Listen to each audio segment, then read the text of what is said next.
to the residents there at Balseskin, and I'll tell you guys more about what Balsaskin is and what's happening there and why the donations are needed.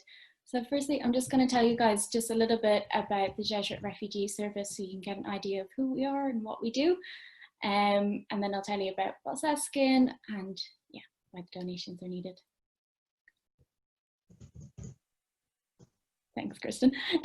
So the Jesuit Refugee Service, we're an international organisation based in 56 countries around the world. We started 40 years ago. It was our anniversary this year.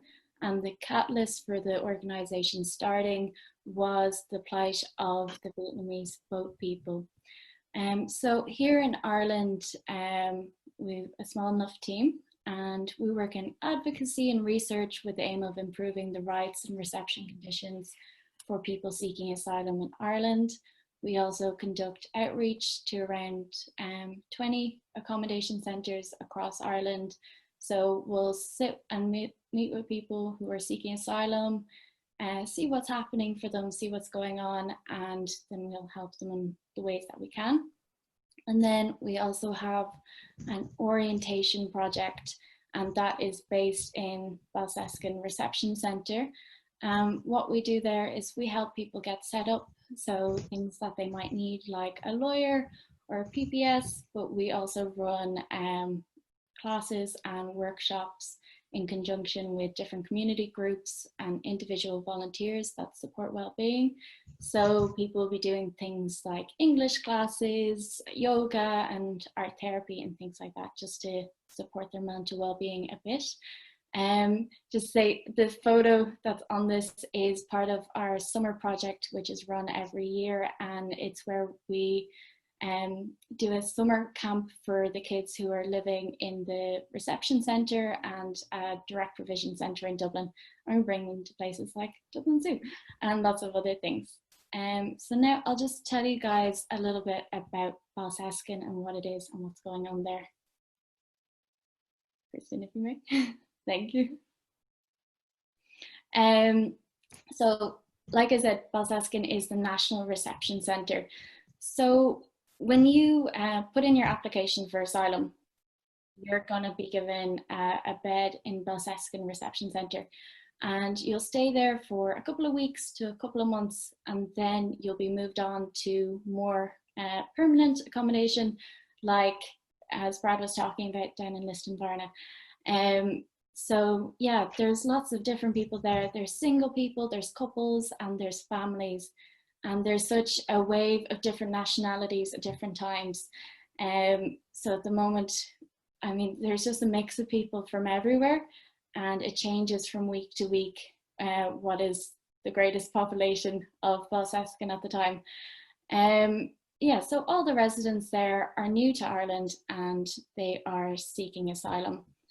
Life there now, like for all of us, is a bit more restrictive.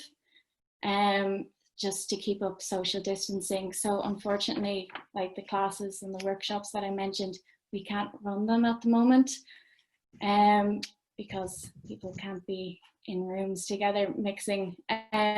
But so people are trying to get outside, and we have a community garden there, and people are getting out doing gardening or on the football pitches or just going for walks themselves. Or some people are keeping themselves entertained in their rooms with books and crafts and things that they can do. And just to comment on the photo. Oh, and at the moment, just with the population there, it's about 300 people, and we have about 50 children there as well. So this photo is the winner of our Balsaskin photo competition that we ran this year in the first lockdown.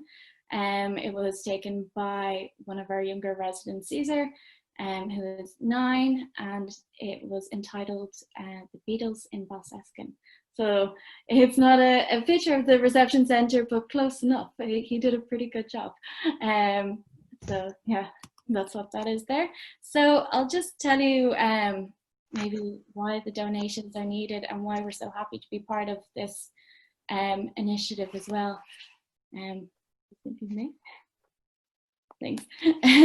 Not much on the slide, but So firstly, just in relationship, I know Kristen is going to go through all the different roles, but I know just to mention the cards and the coats as one of the things. Um, Firstly, as to the cards, I know a lot of people in the centre are feeling quite isolated at the moment. Like people in Balsaskin have just arrived to Ireland, so they've left their loved ones behind, they've left their community behind, and with the national restrictions, they don't have the same opportunity to go out and connect with people. And so receiving a card can make a person feel just a little bit more welcome, and it could be just make them feel a little less alone.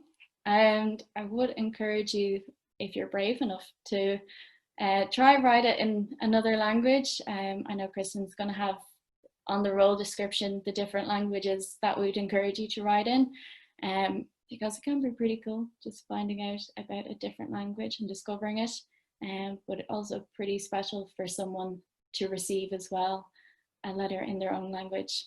And like I said, I know there's a lot of other items as well, but I just want to highlight coats. It's a huge and really just a massive need that we have at the reception centre. People are arriving in without warm clothing. An Irish winter can be quite nasty. And every day I meet people who need coats, and yeah, it's heartbreaking to see someone with such a basic need not being met. So if you can, please do give, and thank you.